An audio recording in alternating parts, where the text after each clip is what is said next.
Okay. On to today's other topics. PFAS, the forever chemicals. We've had many stories on them. They're always in the news, not just at 4:30, but throughout the newscast because they're everywhere in the environment. They're in our bodies. Yep. They're toxic. It's not a good thing. But finally, some good news. Are you ready for this?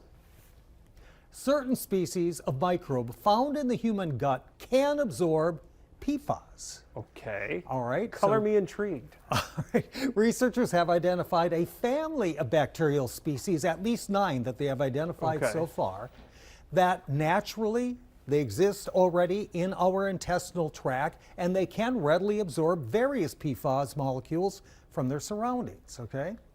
So what they thought is, okay, so we see this activity going on in humans. Let's just make sure we know what's going on. So they took those same microbes, put them in the intestines of mice, and the bacteria rapidly accumulated It's always PFAS. mice. Sorry, it's just always mice. They're a good example. Different story. Genetically, I'm sorry. Yep. Okay. Because they've genetically modified these mice to be more like. Yes. Okay. So, okay. I digress. I interrupted you. I'm sorry. That's okay. They also found that the mice, as they were exposed to increasing level of the PFAS, the microbes actually worked harder. In fact, quote, within minutes of exposure, the bacterial species tested soaked up between 25 and 74% of the PFAS, which is just remarkable. I'm sensing a new yogurt coming to the markets because sometimes, you know.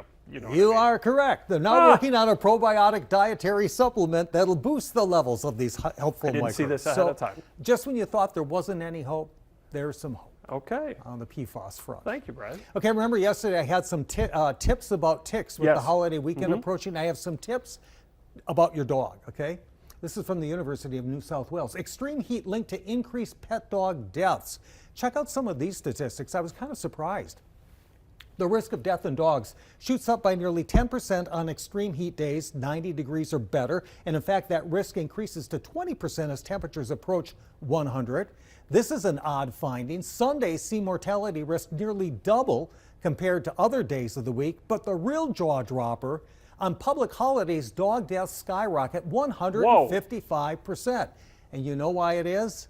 Their owners are more active. They're taking the dogs with them. The dogs are having to keep up. We have sweat. We can keep our bodies cool to some extent. They do not. They're wearing a fur coat, for goodness sakes, okay? So it just exasperates the impacts of the high temperatures. So just a quick reminder, because we have a holiday weekend before us. We have 90s in the forecast. Avoid exercising your dogs. Keep them indoors. Provide well-ventilated spaces and plenty of water. So all that on top of dealing with the fireworks. Correct. All right, Brad, thanks so much. Have a great holiday weekend.